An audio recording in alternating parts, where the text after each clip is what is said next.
Napukpok po ako dito ng buti, dito ng bubog. Sino ba namang bata yung gustong magulpe, ganun, magkaroon ng lata yung katawan dahil lang sa isang pagkakamali. Takot kami magkamali nun dati, pero hindi talaga maiwasan kasi bata kami, nagkakamali talaga. Doon po sa namin, doon sa cover court, may pesta po kasi doon eh. Nakita po ako, nakumpara ni Papa doon sa diyan. Sinabi ko po kay Papa na naniluod ako, tapos pinugbog kaagad ako ni Papa. Pinalo po ako ng sinturon. Kasi po gabing-gabi na po ako dumating. Kasi po alam ko po lasing si Papa tsaka kaya po ako hindi umuwi muna. Napukpok po ako dito ng buti, dito ng bubog. Nasa pangangalaga si Lea ngayon ng Sagip o saklolo at gabay ng ina at pamilya. Isang crisis center at takbuhan ng mga naaabusong ina at mga bata sa Muntinlupa.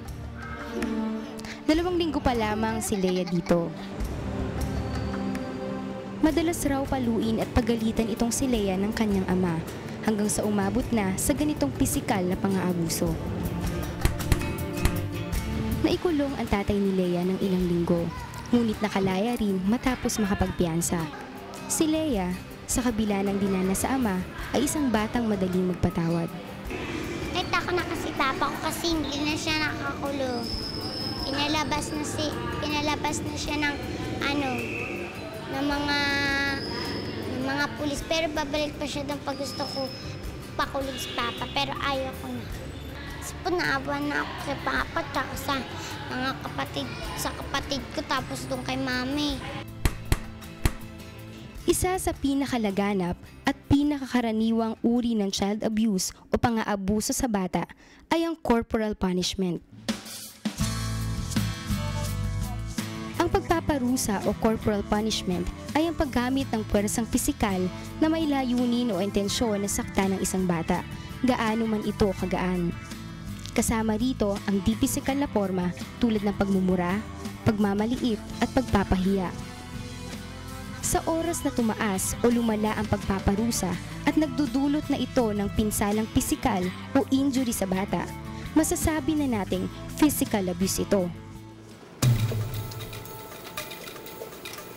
Ayon sa Save the Children Sweden, isang international non-government organization na nagsusulong ng karapatan ng mga bata, dumarami ang biktima ng corporal punishment. Sa huling pag-aaral ng Save the Children noong 2005, lumalabas na, nag-interview kasi ang Save the Children ng hindi lang mga bata, pati mga magulang at iba pang mga adults. At lumalabas doon na 85% doon sa mga batang in-interview ang nagsasabi na sila ay naparusahan sa loob ng bahay, sa eskwelahan at sa iba't iba pang lugar. So medyo mataas, halos 15% lang yung hindi talaga nakakaranas ng corporal punishment. Pag sinabing corporal punishment, karaniwang iniisip ng tao ay ang simpleng pamamalo gamit ang tsinelas, hanger, walis, kawayan at kung ano-anong bagay. Pero ayon kay Ms. Cabeles, maraming uri ang corporal punishment. Pananabunot, pangungurot, yung ilang mga pananakit, na yung iba very extreme din, katulad ng pinapaso ng sigarilyo, pinapaso ng plancha, binubugbog. So yun yung ilang physical forms.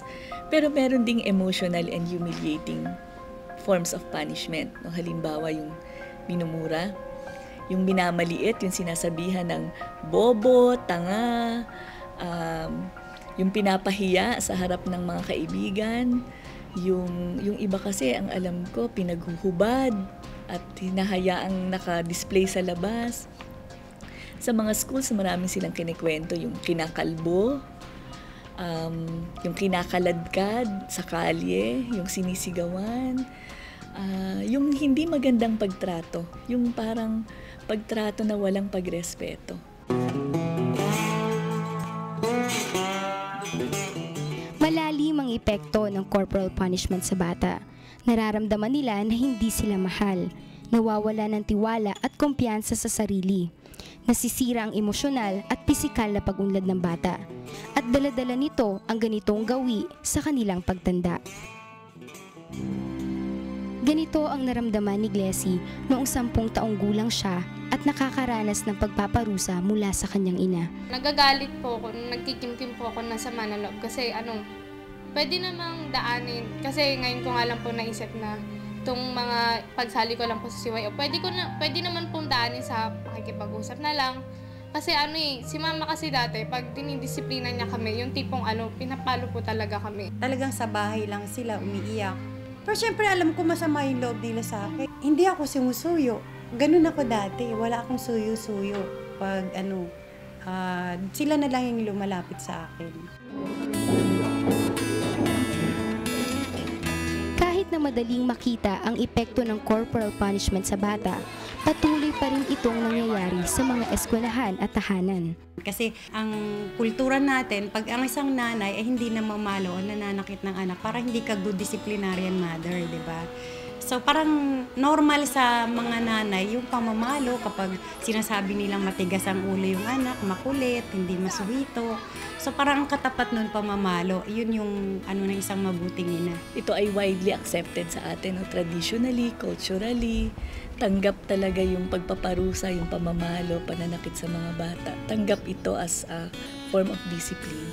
So parang wala talagang nakakakita na may mali dito at hindi din ito nare-report. So yun yung problema.